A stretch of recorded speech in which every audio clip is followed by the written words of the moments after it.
Hello students, हमारे YouTube channel एडुनेशन में आप सभी का स्वागत है। आज एक लंबा सा लेक्चर आपके लिए लेके आए हैं।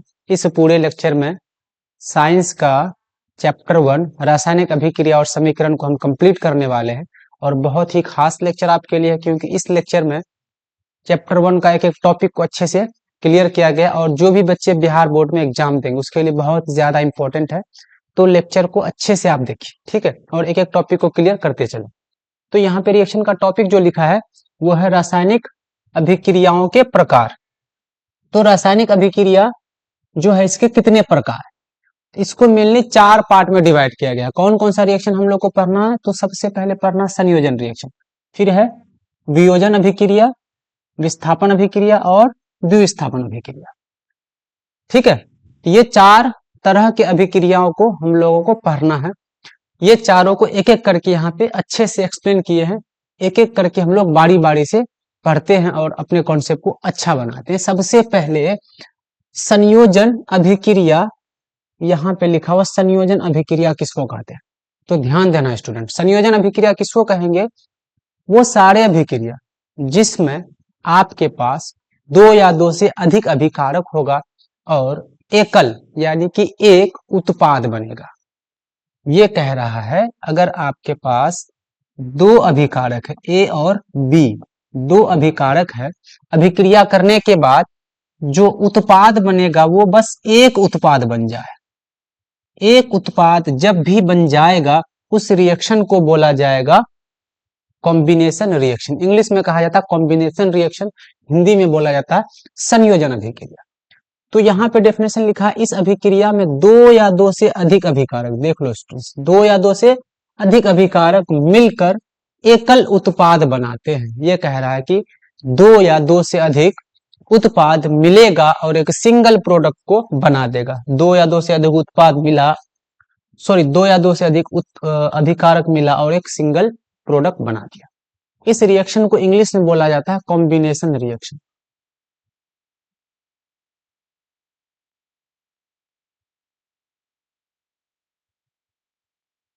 कॉम्बिनेशन रिएक्शन इसका इंग्लिश में नाम है, ठीक है। तो अगर हम लोग एग्जाम्पल से समझें इसको, तो कोयले का जलना, कोयले का जलना ये भी एक संयोजन अभिक्रिया है, क्योंकि कोयले का सिंबल होता है सी। जब ये कार्बन ऑक्सीजन की उपस्थिति में जलता है तो यहाँ पे एक उत्पाद बनाएगा, उस उत्पाद का नाम है CO2 और यहाँ पे कुछ उष्मा भी बाहर निकलता है, तो लिख देंगे उष्मा। उष्मा प्रोडक्ट नहीं होता है, उष्मा भी बाहर निकलता है, ठीक है। इसी तरह से जल का निर्माण, जल का जो बनना, ये भी एक संयोजन अभिक्रिया है, क्योंकि इस अभिक्रिया में जल के बनने के लिए जरूरी है हाइड्रोजन और ऑक्सीजन मिले। हाइड्रोजन और ऑक्सीजन मिलेगा स्टूडेंट, यहाँ पे जो उत्पाद बनेगा वो H2O बनता है। तो इस साइड अगर आप देखेंगे अभिकारक के साइड में, अभिकारक का जो नंबर है वो 2 है और रिएक्टेंट का जो प्रोडक्ट का जो नंबर है वो 1 है।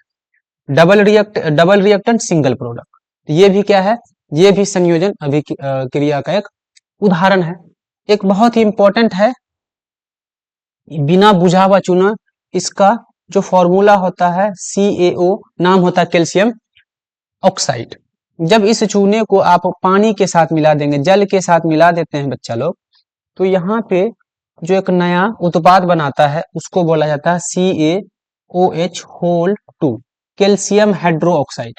इसका जो नाम हो जाएगा, रासायनिक नाम, वो हो जाएगा कैल्शियम हाइड्रोक्साइड। और सिंपल में जो नाम है इसको बोलते हैं बुझा हुआ चूना। बिना बुझा हुआ चूने से आपके पास बना बुझा हुआ चूना, ठीक है। इसका नाम है कैल्शियम ऑक्साइड, बुझा हुआ चूना, पानी मिला दिए, कैल्शियम ऑक्साइड बिना बुझा हुआ चूना। जब इसमें जल को मिला दिए, जल मिलने के बाद ये बना लेता है कैल्शियम हाइड्रोक्साइड, बुझा हुआ चूना। अब इस बुझे हुए चूने का हम लोग क्या करते हैं? देखो स्टूडेंट्स, ध्यान से देखना, बहुत इंपॉर्टेंट टॉपिक आपको बताने वाले हैं। यहाँ पर मेरे पास कैल्शियम ऑक्साइड था, कैल्शियम ऑक्साइड को बोला जाता है बिना बुझा हुआ चूना, अंग्रेजी में बोला जाता है इसको क्विक लाइम। जब इस चूने को मार्केट से लाके हम पानी के साथ मिला देते हैं डब्बे में, CaO को पानी के साथ मिला देंगे, तो यहाँ पे जो आपके पास उत्पाद बनता है वो बनता है CaOH2। ठीक है, कैल्शियम हाइड्रोक्साइड नाम है, इसको बोलते हैं बुझा हुआ चूना। इसके साथ साथ जब डब्बे पर हाथ देंगे तो डब्बा थोड़ा गर्म हो जाता है, इसका मतलब कुछ हीट एनर्जी भी बाहर निकला, उष्मा भी बाहर निकला। उष्मा को अंग्रेजी में हीट कहा जाता है। अब ये जो कैल्शियम ऑक्साइड बना, ये आपका विलय के फॉर्म में होगा, सॉल्यूशन के फॉर्म में होगा। ठीक है, मार्केट से चूना लाए, इस चूना को पानी के साथ मिला दिए, इसको बोला था कैल्शियम ऑक्साइड। कैल्शियम ऑक्साइड को पानी में मिला दिए, मेरे पास कैल्शियम हाइड्रोक्साइड का सॉल्यूशन बना। कैल्शियम हाइड्रोक्साइड के सॉल्यूशन को हम लोग क्या करते हैं, इसको दीवार पे लगाते हैं, दीवार पे इसको इस्तेमाल किया गया। जैसे दीवार पे इस्तेमाल करते हैं, इस कैल्शियम हाइड्रोक्साइड के सॉल्यूशन को, कैल्शियम हाइड्रोक्साइड के विलय को हम लोग दीवार में लगाएंगे, तो वायुमंडल में जो कार्बन डाइऑक्साइड प्रेजेंट है, ये कार्बन डाइऑक्साइड इस विलय के साथ, कैल्शियम हाइड्रोक्साइड के साथ अभिक्रिया करेगा। अभिक्रिया करने के साथ ये बनाएगा कैल्शियम कार्बोनेट CaCO3, और वाटर जो बनेगा, पानी जो बनेगा, वो गैस बन के ऊपर चला जाएगा। ये कैल्शियम कार्बोनेट, इसका नाम है कैल्शियम कार्बोनेट। ये कैल्शियम कार्बोनेट कैसा होगा, तो सफेद कलर का होता है, जिससे आपके दीवार में सफेद रंग आ जाएगा, दीवार चमकने लगेगा। ये जो प्रोसेस है, प्रक्रिया थोड़ा स्लो है, इसलिए दीवार पे लगाने के 1-2 दिन बाद दीवार आपको ज्यादा चमकीला दिखाई पड़ता है। इसी प्रोसेस को कहा जाता है व्हाइट वॉशिंग। क्या कहा जाता है, व्हाइट वॉशिंग कहा जाता है। इसको यहाँ पे अच्छे से एक्सप्लेन करके दिखाया गया है। व्हाइट वॉशिंग हिंदी में इसको बोला जाता है दीवारों की सफेदी। बहुत इंपॉर्टेंट, इसमें आप 5 स्टार लगा दीजिए। क्या होता है इसमें, बुझे हुए चूने का विलय, बुझे हुए चूने का विलयन का उपयोग दीवारों की सफेदी करने के लिए किया जाता है। बुझे हुए चूने का विलय मतलब आपके पास ये है CaOH2, यही है बुझे हुए चूने का विलय, सॉरी विलयन। ठीक है, कैल्शियम हाइड्रोक्साइड का सॉल्यूशन। इस सॉल्यूशन क्या करते हैं, देखो, कैल्शियम हाइड्रोक्साइड वायु में उपस्थित कार्बन डाइऑक्साइड के साथ धीमी गति से अभिक्रिया करके दीवारों पर कैल्शियम कार्बोनेट की एक पतली परत बना देता है। सफेदी करने के 2-3 दिन बाद कैल्शियम कार्बोनेट का निर्माण होता है और इससे दीवारों पर चमक आ जाती है। समझ गए? तो सबसे पहला स्टेप क्या था, 2 स्टेप में ये रिएक्शन होता है। पहले स्टेप, आप मार्केट से चूना लेके आए, जिस चूने का फॉर्मूला है CaO, बिना बुझा हुआ चूना। इस चूना को जब हम लोग पानी के साथ मिला देते हैं तो यहाँ पे एक चीज बनता है, इसका नाम है कैल्शियम हाइड्रोक्साइड, कैल्शियम हाइड्रोक्साइड। ठीक है, विलयन के फॉर्म में है, इसको AQ लिख देंगे। ठीक है, इस कैल्शियम हाइड्रोक्साइड के विलयन को हम लोग दीवार पे लगाते हैं। इसको क्या करते हैं, दीवार पे लगाते हैं। CaOH2 इसको पढ़ा जाता है, नाम है कैल्शियम हाइड्रोक्साइड का विलयन, एक्वस लिख देंगे। जब ये कार्बन डाइऑक्साइड के साथ रिएक्शन किया तो यहाँ पे बना दिया CaCO3 प्लस वाटर। तो ये CaCO3 कैल्शियम कार्बोनेट दीवार को सफेद रंग दे देता है। इसको याद कर लेना स्टूडेंट, बहुत इंपॉर्टेंट है। तो एक है ऊष्माक्षेपी अभिक्रिया, ऐसा अभिक्रिया जहां पे आपको ऊष्मा देखने को मिलेगा, बाहर निकलेगा।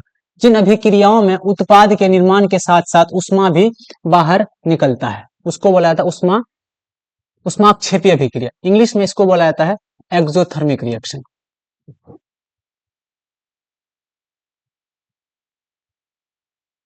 एक्सोथर्मिक कहा जाता है।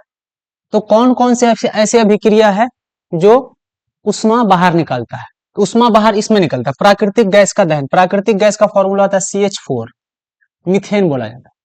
इस प्राकृतिक गैस को जब हम लोग ऑक्सीजन में जलाते हैं तो यहाँ पे जो उत्पाद बनेगा वो उत्पाद है कार्बन डाइऑक्साइड प्लस जल भी बनता है H2O, जिसका फॉर्मूला है, और यहाँ पे बाहर निकलेगा हीट। हीट को हिंदी में बोला जाता है उष्मा। तो इस रिएक्शन में उष्मा बाहर निकला थी, ऊष्माक्षेपी हो गया। इसी तरह से हम लोग जो बॉडी में श्वसन करते हैं, रिस्पिरेशन करते हैं, रिस्पिरेशन में भी हीट एनर्जी बाहर निकलता है। तो रिस्पिरेशन में होता क्या है, जो खाना हम लोग खाते हैं वो ग्लूकोज होता है, जिसको बोलते हैं C6H12O6। ये हमारे बॉडी के सेल में जाता है। सेल में जाने के साथ ऑक्सीजन पहुंचता है, वहां पे ऑक्सीजन के साथ दोनों का अभिक्रिया होता है। अभिक्रिया के बाद जो उत्पाद बनेगा कार्बन डाइऑक्साइड बनता है प्लस वाटर का फॉर्मेशन होता है H2O जिसको कहते हैं, और यहाँ पे आपके पास ऊर्जा जो निकलेगा वो किस फॉर्म में होता है, तो ये ऊर्जा हीट के फॉर्म में ही होता है। तो यहाँ पे भी ऊर्जा निकला, इस रिएक्शन में ऊर्जा निकल रहा है हीट के फॉर्म। जहां भी हीट एनर्जी निकले उस रिएक्शन को क्या बोला जाएगा, एक्सोथर्मिक, हिंदी में नाम है उष्माक्षेपी। कुछ ऐसी रिएक्शन होगा जहां पे हीट एनर्जी एब्जॉर्ब भी होगा, उसके बारे में भी चर्चा करेंगे। लेकिन दूसरे टाइप का रिएक्शन पे आ जाइए, वियोजन। थोड़ी देर पहले हम लोग संयोजन की चर्चा किए, संयोजन रिएक्शन का चर्चा किए कि दो अभिकारक होंगे और एकल उत्पाद होगा, लेकिन वियोजन इसका उल्टा है। वियोजन क्या उल्टा है, वियोजन में क्या होगा कि आपके पास एकल एक अभिकारक होगा, एक अभिकारक टूट के, एक अभिकारक टूट के दो या दो से अधिक पदार्थ को बनाते, दो या दो से अधिक उत्पाद को बनाएंगे। इस अभिकारक को कहा जाता है वियोजन अभिकारक। ठीक है, तो यहां पे लिखा है इस अभिक्रिया में एकल अभिकारक टूटकर दो या उससे अधिक उत्पाद बनाते हैं, इसको बोला जाता है वियोजन अभिकारक। ठीक है, इसका इंग्लिश में नाम क्या है, इसका इंग्लिश में नाम है डिकम्पोजिशन रिएक्शन।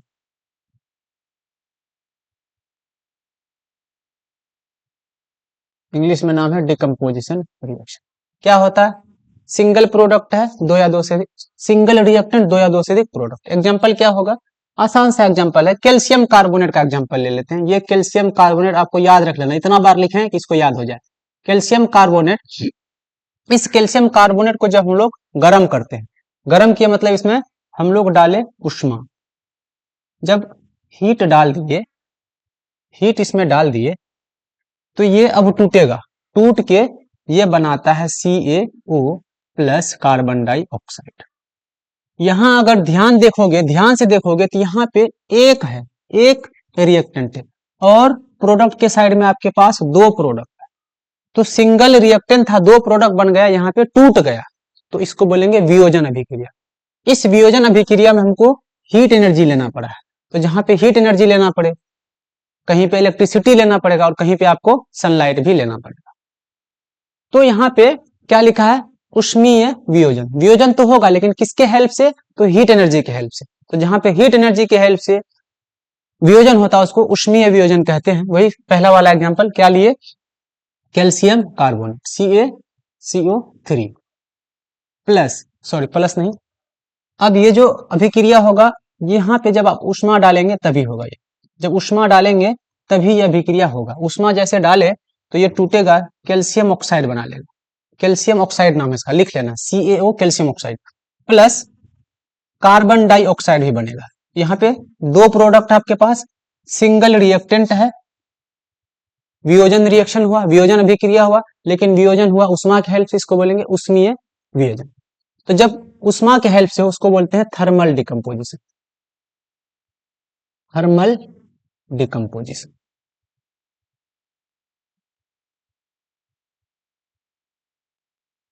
थर्मल डिकम्पोजिशन ऐसा डिकम्पोजिशन रिएक्शन जहां पे डिकम्पोजिशन रिएक्शन होगा हीट के हेल्प से। ठीक है, अब है विद्युत वियोजन। विद्युत मीन्स इलेक्ट्रिसिटी। वियोजन अभिक्रिया तो होगा लेकिन विद्युत के हेल्प से। क्या लिखा गया है, विद्युत धारा प्रवाहित कर होने वाली वियोजन। विद्युत धारा से जब किसी पदार्थ को तोड़ते हैं तो उस रिएक्शन को बोला जाता है विद्युत वियोजन। तो सबसे आसान जो उदाहरण है इसका, वाटर H2O। इस H2O के साथ अगर यहां पे हम लोग को विद्युत धारा प्रवाह कर दी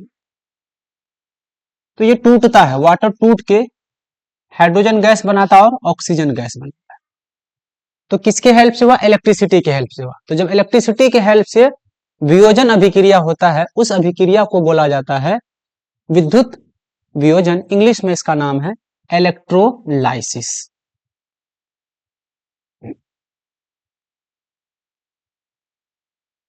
इलेक्ट्रोलाइसिस, ठीक है।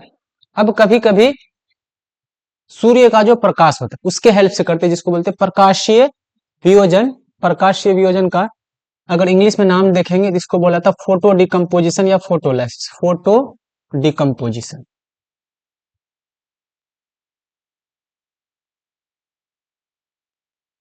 फोटो डिकम्पोजिशन सूर्य के प्रकाश की उपस्थिति में होने वाले वियोजन, जहां पे वियोजन के लिए आपको सूर्य का प्रकाश चाहिए। क्या चाहिए?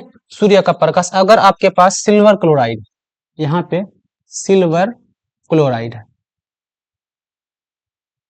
सिल्वर क्लोराइड, सिल्वर क्लोराइड को क्या करना है, एक बर्तन में ले लेना है और इसको सनलाइट में बहुत देर तक छोड़ देना। यहाँ पे प्रकाश क्या लिखें, चलिए सनलाइट लिख देते हैं, एस से सन, एल से लाइट, सूर्य के प्रकाश में छोड़ देना। जैसे सूर्य के प्रकाश में इसको आप छोड़ते हैं, इसका रंग बदल जाता है। रंग क्यों बदला? रंग इसलिए बदला क्योंकि यहाँ पे बना आपके पास सिल्वर और क्लोरीन गैस, क्लोरीन गैस। तो क्या लिखा? सिल्वर क्लोराइड सूर्य के प्रकाश की उपस्थिति में धूसर रंग में बदल जाता है। क्यों बदला धूसर रंग में? क्योंकि सिल्वर बन गया और क्लोरीन गैस भी बन गया। इस अभिक्रिया का यूज हम लोग कहाँ करते हैं? इस अभिक्रिया का उपयोग श्याम श्वेत फोटोग्राफी में होता है। श्याम श्वेत photography, black and white photography में इस अभिक्रिया का यूज किया जाता है। कौन से प्रोसेस में? तो ब्लैक एंड व्हाइट फोटोग्राफी।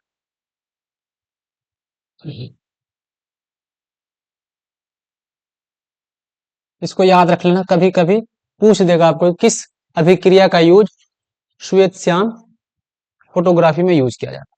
चलो आगे चलो। अब एक है उष्मा शोषी। उष्मा शोषी किसको बोलेंगे? तो जहां पे उष्मा को क्या करेगा, अवशोषित किया जाएगा, एब्जॉर्ब किया जाएगा। हम लोग देखे थे कुछ रिएक्शन में उष्मा बाहर निकल रहा था, अब यहाँ पे उष्मा अंदर जाएगा। उष्मा अंदर जाएगा, इसको बोलेंगे इंडोथर्मिक, हिंदी में इंग्लिश में बोलेंगे इंडोथर्मिक।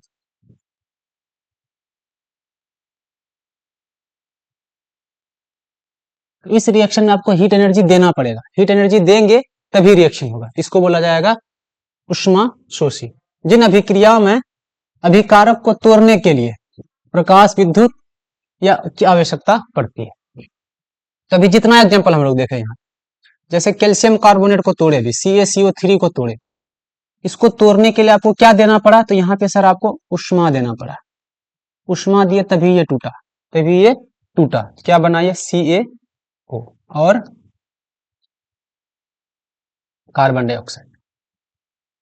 तो जहां पे उष्मा को एब्जॉर्ब किया जाता है उसको बोलते हैं इंडोथर्मिक, और जहां पे बाहर निकलता है उसको बोलते हैं एक्सोथर्मिक। अगर हम लोग हीट के बेसिस पे देखें रिएक्शन को, तो हीट चेंज के बेसिस पे, हीट चेंज के बेसिस पे, उष्मा परिवर्तन के आधार पे अगर रिएक्शन को आप डिवाइड करेंगे, दो तरह का रिएक्शन मिला। एक मिला इंडोथर्मिक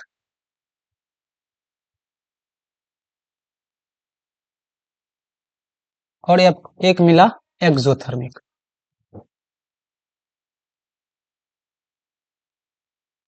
इंडोथर्मिक में हीट एनर्जी आपको चाहिए होता है रिएक्शन कराने के लिए, एक्सोथर्मिक में बाहर निकलता है। समझ गए बात?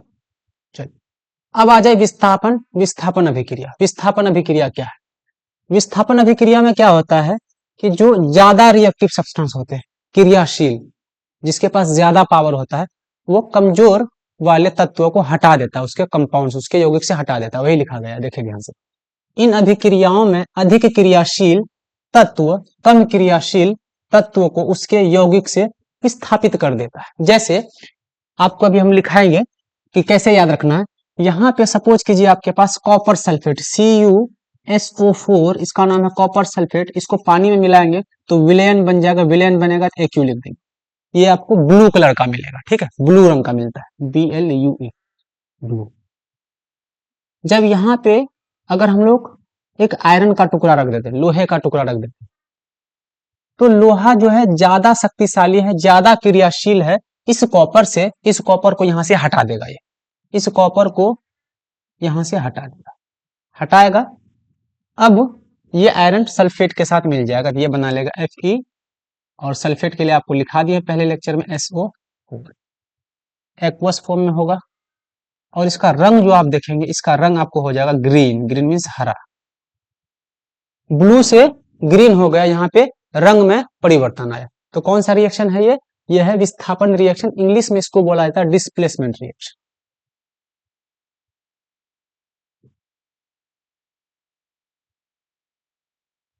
ये है डिस्प्लेसमेंट रिएक्शन। एक ज्यादा क्रियाशील तत्व दूसरे क्रियाशील तत्व को उसके ही यौगिक से हटा देता है।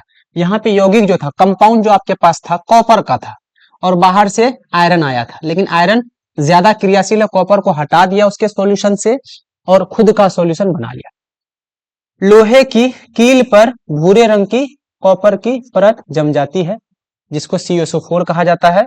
नीले विलयन का रंग हरा बन जाता है जिसको SO4 है।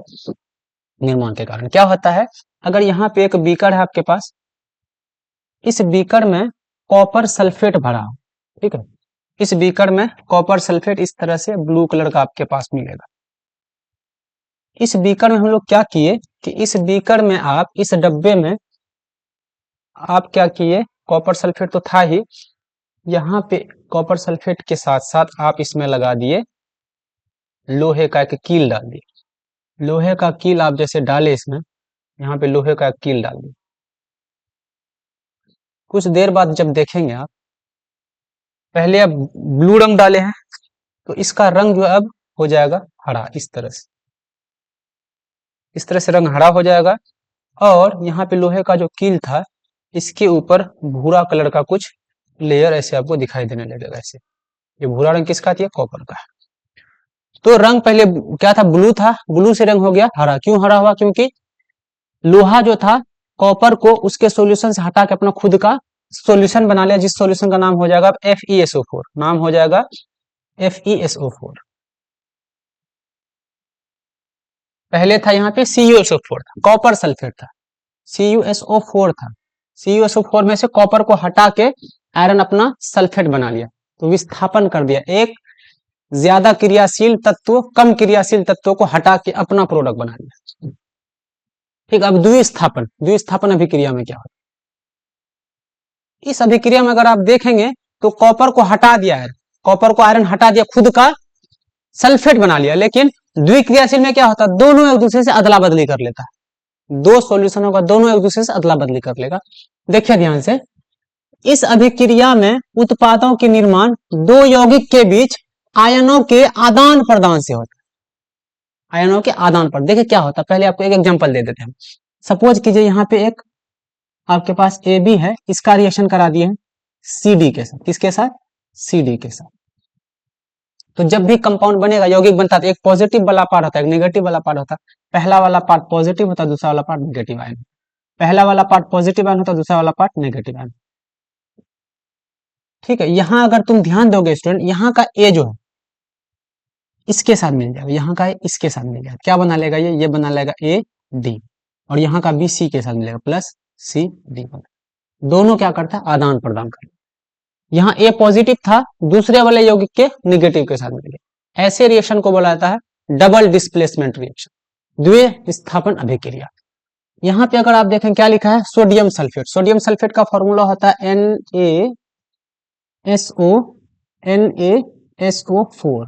सोडियम सल्फेट ये सॉल्यूशन के फॉर्म में, विलेन के फॉर्म में, plus barium chloride. Barium chloride का फॉर्मूला होता है BaCl2, एक्वस लगा दीजिए।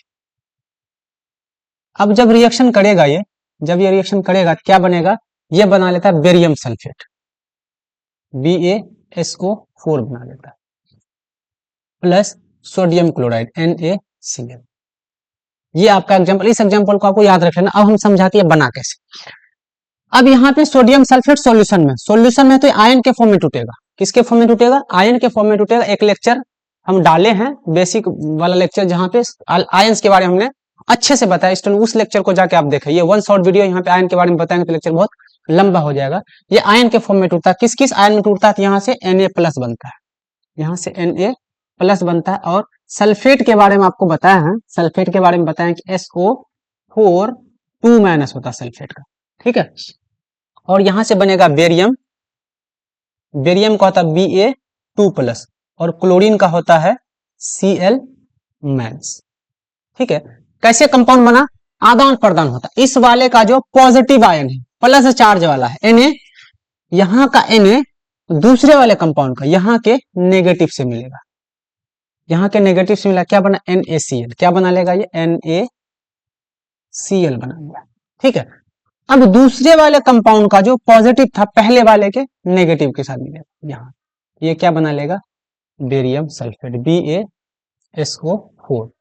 ठीक है, ये वाला तो आपके सॉल्यूशन के फॉर्म में ही बनेगा, विलेन के फॉर्म में बनेगा, लेकिन ये जो बनेगा आपका सॉलिड बनेगा, जो पानी में घुलनशील नहीं होगा, इसी को बोला था पीपीटी, प्रिसिपिटेट, पीपीटी नाम याद है, ये जो बड़ा ये पीपीटी के फॉर्म में बनता है। तो देखिए स्टूडेंट्स, आयंस का आदान प्रदान हुआ कि नहीं, सोडियम पहले सल्फेट के साथ, सोडियम किसके साथ चला गया, क्लोरीन के साथ चला गया, बेरियम पहले किसके साथ था, क्लोरीन के साथ, बेरियम सल्फेट के साथ चला गया, तो यहाँ पे आदान प्रदान होता है। तो ऐसे रिएक्शन को क्या बोला जाता है, द्विस्थापन बोला जाता है। बेरियम सल्फेट BaSO4 के सफेद अविलय अक्षेप क्या कहा था, व्हाइट प्रिसिपिटेट इंग्लिश में, अविलय अक्षेप का निर्माण होता है, इसलिए इस अभिकारक को, सॉरी अभिक्रिया को अवक्षेपण अभिक्रिया भी कहते हैं, इसको हम लोग प्रिसिपिटेशन रिएक्शन भी कहते हैं। आपके पास दो सॉल्यूशन था, दोनों सॉल्यूशन था, लेकिन एक सॉलिड बना, जैसे सॉलिड बना तो यानी एक पीपीटी बना, आपके पास व्हाइट पीपीटी, व्हाइट प्रिसिपिटेट बना, अघुलनशील, क्या लिखा है, अघुलनशील, अविलय अक्षेपण बना, इसलिए ऐसे रिएक्शन को प्रिसिपिटेशन रिएक्शन भी कहा जाता है। लेकिन कुछ ऐसे रिएक्शन जो प्रिसिपिटेशन नहीं होगा, सपोज कीजिए यहां पे मेरे पास एक एसिड है, एक एसिड है HCl, ये भी तो एक्वस लिखते इसके आगे, और एक बेस है NaCl, एक बेस है NaOH। देखिए ध्यान से याद रखना, आपको ये सब चीज याद होना चाहिए। HCl ये हाइड्रोक्लोरिक एसिड है, ये आपके पास NaOH सोडियम हाइड्रोक्साइड है, ये भी सॉल्यूशन के फॉर्म में। जब ये रिएक्शन एसिड और बेस का रिएक्शन होता है स्टूडेंट, तो आपको पता है एक नमक बनेगा आपके पास, कौन सा नमक बनता है, तो नमक बना NaCl, क्या बना, NaCl प्लस वाटर का भी फॉर्मेशन हुआ, यहाँ पे कोई पीपीटी नहीं बना, इसको प्रिसिपिटेशन रिएक्शन नहीं कहेंगे, अवक्षेपण नहीं कहेंगे, इसको अवक्षेपण का निर्माण, इसको अपक्षेपण कहा गया। लेकिन इस वाले में देखिए एक भी अवक्षेपण नहीं बना, सब पानी में घुला हुआ है, इसको अवक्षेपण नहीं करेंगे, डबल डिस्प्लेसमेंट है, द्विविस्थापन है, लेकिन अवक्षेपण नहीं कहेंगे इसको। कैसे बनाइए, तो यहाँ पे जो टूटेगा ये H प्लस और Cl माइनस के फॉर्म में रहेगा, ये जो टूटेगा Na प्लस और OH माइनस के फॉर्म में रहेगा। ठीक है, यहाँ का Na यहाँ के Cl के साथ मिला, ये बना लिया NaCl, और यहाँ का H इसके OH के साथ मिला, ये बना लिया H2। तो आयनों का आदान प्रदान से जो भी अभिक्रिया होता है, उस अभिक्रिया को हम लोग बोलते हैं द्विविस्थापन अभिक्रिया। अब बहुत इंपॉर्टेंट चीज है, उपचयन और अपचयन दोनों एक साथ होता है, इसको हम लोग रिडॉक्स रिएक्शन भी बोलते हैं, रिडॉक्स रिएक्शन भी बोला जाता है। इंग्लिश में इसका नाम है oxidation and reduction, oxidation and reduction.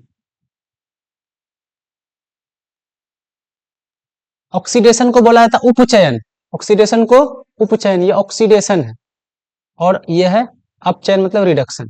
ठीक है, इन दोनों मिला देंगे ReD और OX को, तो ये बनता है रिडॉक्स, ReD और OX को मिला दिया बना रिडॉक्स, इस रिएक्शन को रिडॉक्स रिएक्शन भी कहा जाता है। अपचयन और उपचयन का अलग अलग परिभाषा है, हम लोग ऑक्सीजन और हाइड्रोजन के रिस्पेक्ट में इसका परिभाषा को देखेंगे। देखिए ध्यान से, जब किसी पदार्थ में ऑक्सीजन की वृद्धि होती है, अगर किसी पदार्थ में ऑक्सीजन जुड़ गया है, उसका आपको ऑक्सीडेशन हो जाएगा, उपचयन हो जाएगा। या जब किसी पदार्थ में हाइड्रोजन का ह्रास हो जाए, किसी से अगर आप हाइड्रोजन निकाल देंगे, हाइड्रोजन अगर किसी पदार्थ से निकाल देते हैं तो भी उसका उपचयन होता है, उसका उपचयन हो जाता है। या इलेक्ट्रॉन का देना, अगर कोई सब्सटेंसेस अपना इलेक्ट्रॉन किसी को दे दे, इलेक्ट्रॉन किसी को दे दे, तो भी क्या होता है, ऑक्सीडेशन ही होता है। आपको क्या रखना है, चलिए वो बाद में बताएंगे, बस ये रखना ऑक्सीजन, अगर कोई चीज इलेक्ट्रॉन को दे दे किसी को। अब अपचयन का डेफिनेशन देख, अपचयन क्या है, जब किसी पदार्थ में ऑक्सीजन का ह्रास हो, जब कहीं से आप ऑक्सीजन को हटा देते हैं, ऑक्सीजन को हटा दें किसी पदार्थ से, उस पदार्थ का क्या होता है, अपचयन हो जाता है। या जब किसी पदार्थ में हाइड्रोजन का वृद्धि हो जाए, किसी चीज में अगर हाइड्रोजन ऐड कर देंगे फिर भी उसका अपचयन ही होता है, या इलेक्ट्रॉन ले ले कोई। तो तीन तरह का डेफिनेशन है, तीनों डेफिनेशन आपको याद रखना। अगर कोई पदार्थ ऑक्सीजन ले ले तो उसका ऑक्सीडेशन हुआ, कोई पदार्थ अगर हाइड्रोजन ले ले तो उसका रिडक्शन होगा। ठीक है, अब एग्जांपल से इसको समझते हैं। कैसे एग्जांपल समझते? उदाहरण है, उदाहरण के लिए यहाँ पे देखिए, कॉपर चूर्ण, कॉपर का पाउडर को गर्म करने पर कॉपर की सतह पर, इसकी सतह पर, ठीक है, इसकी सतह पर कॉपर ऑक्साइड की काली परत चढ़ जाती है। ठीक है, काली परत क्यों चढ़ा? तो देखिए यहाँ पे उसका आंसर भी लिखा, यह काली परत पदार्थ क्यों बना? तो यह कॉपर ऑक्साइड में कॉपर का, देखिए यहाँ पे कॉपर है, कॉपर का फॉर्मूला Cu, इसको गर्म किए, क्या किए? प्लस ऑक्सीजन है, इसको जब गर्म किया गया, जब हम लोग गर्म किए इसको, इसके ऊपर काला लेयर चढ़ा। काली लेयर क्यों चढ़ा? तो यहाँ पे बना CuO। अगर यहाँ पे स्टूडेंट ध्यान डालोगे तो यहाँ पे था Cu में अब आके ऐड हो गया ऑक्सीजन। तो जब ऑक्सीजन जुड़े, इसका मतलब इसका क्या हो गया? ऑक्सीडेशन हो गया, ऑक्सीडेशन हो गया, इसका उपचयन हो गया, कॉपर का उपचयन होके क्या बना लिया? Copper oxide. यदि इस गर्म पदार्थ CuO के ऊपर हाइड्रोजन गैस प्रवाह किया जाए, ठीक है, जाए तो सतह की काली परत भूरे रंग हो जाती है, क्योंकि इसके स्थिति विपरीत होती है, अभिक्रिया संपन्न होती है। क्या हुआ? आपके पास यहाँ पे कॉपर ऑक्साइड बना। अब इसमें हम लोग क्या करते हैं? हाइड्रोजन गैस छोड़ देते हैं, CuO बना, ऑक्सीडेशन से CuO बना, उपचयन से CuO बना। अब हम लोग क्या करते हैं? हाइड्रोजन गैस यहां से पास कराते, गुजारते हैं, और गर्म भी कर रहे हैं। तो ये हाइड्रोजन गैस इसका ऑक्सीजन लेके उड़ जाएगा, इसका ऑक्सीजन लेके उड़ जाएगा, ये क्या बनाएगा? H, यहां से ऑक्सीजन लेके उड़ेगा तो ये बनेगा Cu प्लस यहां बन जाएगा H2। ये हाइड्रोजन इसका ऑक्सीजन लेके उड़ा कि नहीं उड़ा? तो पहले कॉपर में ऑक्सीजन था, कॉपर में ऑक्सीजन था तो उपचयन हुआ। अब कॉपर का ऑक्सीजन लेके भाग गया, इसका क्या हो गया? अपचयन हो गया। समझ गए बात? उपचयन और अपचयन। ऑक्सीजन यहां से निकल गया, ऑक्सीजन निकला कि नहीं निकला? ऑक्सीजन का निकलना, किसी चीज से ऑक्सीजन निकल जाए उसको क्या बोला जाता है? उसको बोला जाता है अपचयन। ठीक है, अब इसको आपको अच्छे से हम समझाते हैं। देखिए देखिए ध्यान से, क्या लिखा है? अभिक्रिया के समय जब किसी पदार्थ में ऑक्सीजन की वृद्धि हो, ठीक है, तो उसे उसका अपचयनित हुआ कहा था। चलिए अच्छे से समझाते हैं। यहाँ पे देखिए, यहाँ पे था CuO plus hydrogen H2, CuO plus hydrogen था। इसको अच्छे से समझना, इससे हमेशा क्वेश्चन आता है। CuO था, यहाँ पे हाइड्रोजन था, दोनों का रिएक्शन करा दिए, दोनों अभिक्रिया करेगा, ये हाइड्रोजन यहाँ का ऑक्सीजन लेके उड़ जाएगा, तो ये बना लेगा H2O, और कॉपर यहाँ पे अकेला हो जाएगा। अगर हम लोग एरो की मदद से समझे, यहाँ पे देखिए, इस अभिकारक में ऑक्सीजन जुड़ा था, जैसे इसका उत्पाद बना, जैसे इसका उत्पाद बना, Cu से क्या बन गया? CuO से Cu बन गया, CuO से Cu बना के नहीं बना, यहां से ऑक्सीजन का क्या हुआ? ह्रास हुआ है ना, ऑक्सीजन का ह्रास, ऑक्सीजन निकला है। जब किसी चीज से ऑक्सीजन निकले उसको क्या कहा जाता है? जब किसी चीज से ऑक्सीजन निकले, जब किसी पदार्थ से ऑक्सीजन का ह्रास हो, उसे क्या कहा था? अपचयन। इसका मतलब इसका हो गया अपचयन। यहाँ पे क्या था? हाइड्रोजन था, हाइड्रोजन के पास कुछ देर बाद क्या बना? ये वाटर बना लिया। हाइड्रोजन क्या बना लिया? वाटर। हाइड्रोजन अकेला था, इसमें ऑक्सीजन का वृद्धि हुआ, ऑक्सीजन का वृद्धि, ऑक्सीजन का वृद्धि। जब किसी चीज में ऑक्सीजन का वृद्धि हो, देखिए ध्यान से, जब किसी पदार्थ में ऑक्सीजन का वृद्धि हो उसे क्या कहते हैं? उपचयन। क्या कहते हैं? उपचयन। इसका मतलब यहाँ पे H2 का उपचयन हुआ है।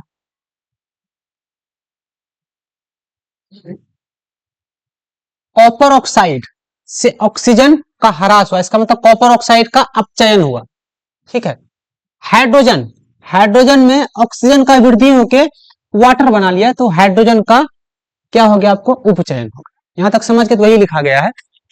क्या लिखा है? अभिक्रिया के समय जब किसी पदार्थ में ऑक्सीजन की वृद्धि होती है तो कहते हैं कि उसका उपचयन हुआ है। इसका मतलब हाइड्रोजन में ऑक्सीजन की वृद्धि होकर वाटर बना, इसका मतलब ऑक्सीजन का उपचयन हुआ है। ठीक है, फिर अगला लाइन पढ़िए। तथा जब अभिक्रिया में किसी पदार्थ में ऑक्सीजन का ह्रास होता है तो कहते हैं कि उसका अपचयन हुआ है। कॉपर ऑक्साइड था, कॉपर ऑक्साइड से कॉपर बना, ऑक्सीजन का ह्रास हुआ, इसका मतलब CuO का अपचयन हुआ है। समझ गए? CuO अपचयन होके कॉपर बना लिया। ठीक है, हाइड्रोजन उपचयन होके वाटर बना लिया। समझ गए बात? बहुत इंपॉर्टेंट है ये, इसको याद रख लेना। अब इसको फिर से यहां से अच्छे समझते हैं इसी रिएक्शन को। क्या था यहाँ पे मेरे पास? CuO था, CuO था। इस CuO को हम लोग मिला दिए हाइड्रोजन के साथ। जब यहाँ पे अभिक्रिया होगा, अभिक्रिया होने के बाद ये बना लेता है Cu और रिलीज होता है वाटर भी, H2O। क्या देख रहे हैं हम लोग इस रिएक्शन में? थोड़ा इसको अगर नीचे कर ले,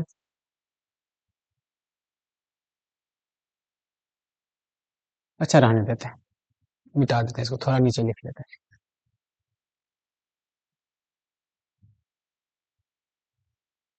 अगर यहाँ पे लिखें आपके लिए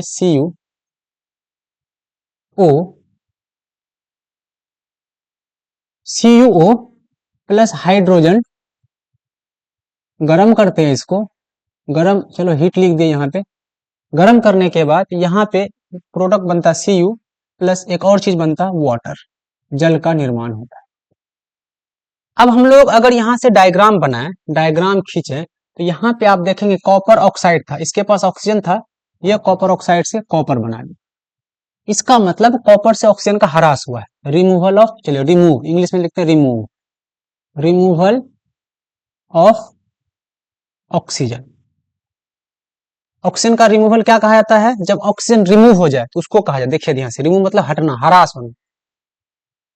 जब किसी पदार्थ से ऑक्सीजन का ह्रास होता है उसको क्या कहते हैं? अपचयन कहते हैं। क्या कहते हैं? अपचयन। इसका मतलब यहाँ पे अपचयन हुआ है।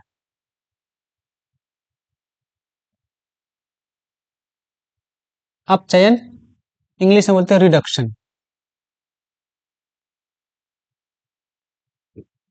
ठीक है, अब हाइड्रोजन की बारी है। ये हाइड्रोजन अकेला था, ये हाइड्रोजन रिएक्शन करके वाटर बना लिया। इस हाइड्रोजन में ऑक्सीजन ऐड हो गया, ऑक्सीजन का वृद्धि हुआ। जब किसी चीज में ऑक्सीजन का वृद्धि हो, देखिए ध्यान से, जब किसी चीज में, जब किसी पदार्थ में ऑक्सीजन की वृद्धि हो उसको क्या कहा जाता है? उसको कहा जाता है उपचयन। तो यहाँ पे हाइड्रोजन का उपचयन हो गया, उपचयन।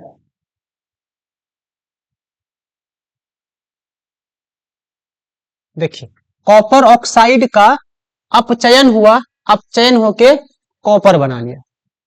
हाइड्रोजन का उपचयन हुआ, उपचयन होके वाटर बन गया। याद रहेगा? तो वही लिखा है, इस अभिक्रिया में कॉपर ऑक्साइड, कॉपर ऑक्साइड में अपचयनित, कॉपर ऑक्साइड अपचयनित हो जाता है। इस अभिक्रिया में कॉपर ऑक्साइड अपचयनित हो जाता है, अपचयनित होके कॉपर बना लिया। हाइड्रोजन उपचयनित होकर जल बना, हाइड्रोजन उपचयनित होकर जल बना। इस अभिक्रिया में उपचयन तथा अपचयन दोनों हो रहा है, इसलिए इसको क्या बोला जाता है? रिडॉक्स रिएक्शन बोला जाता है। इस टाइप के रिएक्शन को रिडॉक्स रिएक्शन कहा जाता है। रिडॉक्स नाम कहां से आया? इंग्लिश में इसका नाम है ऑक्सीडेशन और रिडक्शन। उपचयन और अपचयन हमेशा एक साथ होता है, इसलिए इसको रिडॉक्स रिएक्शन भी कहा जाता है। रिडॉक्स क्यों कहा जाता है? तो दोनों, इंग्लिश में नाम इसका ऑक्सीडेशन, ऑक्सीडेशन एंड रिडक्शन, ये इसका अंग्रेजी नाम है। अगर अंग्रेजी से यहां से हम RED बाहर निकाल और यहां से OX बाहर निकाल, क्या बना? रिडॉक्स बना कि नहीं बना? तो उपचयन और अपचयन हमेशा एक साथ होगा, इसलिए इसको क्या कहा जाता है? रिडॉक्स रिएक्शन भी कहा जाता है। ठीक है, कुछ और अगर हम लोग उदाहरण देखें तो क्या उदाहरण है? बहुत सारा उदाहरण डेली लाइफ में हो सकता है। जैसे आप, मेरे पास एल्युमिनियम ऑक्साइड है, Al2O3, आयरन ऑक्साइड ले लेते, सॉरी आयरन ऑक्साइड ले लेते चलिए, क्योंकि ये बहुत, इसका यूज भी अगले चैप्टर में। आयरन ऑक्साइड का फॉर्मूला आता है Fe2O3। इस आयरन ऑक्साइड के फॉर्मूले में हम लोग, यहाँ पे किसका उदाहरण है? Zinc oxide. चलिए जिंक, चलिए एग्जाम्पल वाला ही ले लेते, ये वाला लेंगे तो आपको ज्यादा समझ में आएगा। यहाँ पे जिंक ऑक्साइड है, जिंक ऑक्साइड है। इस जिंक ऑक्साइड में हम लोग कार्बन ऐड कर देते हैं, कार्बन ऐड कर देते हैं। तो देखिए ध्यान से, ये जो कार्बन है इसका ऑक्सीजन लेके उड़ जाएगा, इसका ऑक्सीजन लेके उड़ जाएगा, तो ये Zn अकेला बच जाएगा। कार्बन इसका ऑक्सीजन लेके उड़ेगा, ये बना लेगा CO। अगर आप यहां से ध्यान से देखेंगे, ZnO से बना Zn, मतलब ऑक्सीजन का ह्रास हुआ है, ऑक्सीजन का ह्रास हुआ है। ऑक्सीजन का ह्रास, ऑक्सीजन का ह्रास क्या बताया, अपचयन बताया है ना। ऑक्सीजन का ह्रास देख लीजिए, ऑक्सीजन का रिमूवल, ऑक्सीजन ह्रास अपचयन है। डेफिनेशन देख लीजिए आप, जब किसी पदार्थ में ऑक्सीजन का ह्रास होता है उसको अपचयन कहते हैं। तो इस अभिक्रिया में आप देख रहे हैं जिंक ऑक्साइड से ऑक्सीजन का ह्रास हुआ, इसका मतलब इसका अपचयन हुआ है। इंग्लिश में लिख देते हैं, हिंदी में तो बहुत सारा लिख दिए।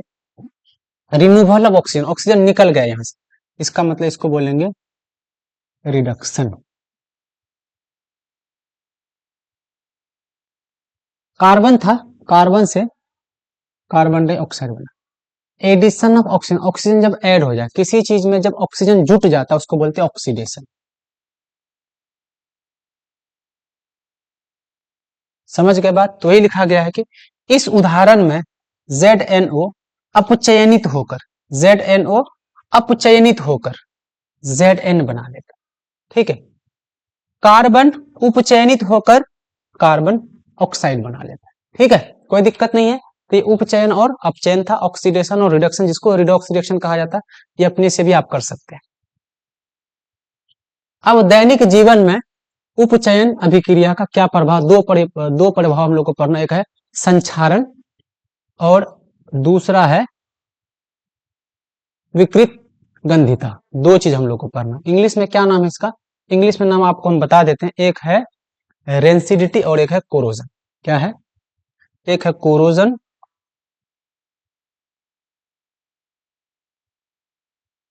कोरोजन मीन्स संक्षारण, एक है रेंसिडिटी।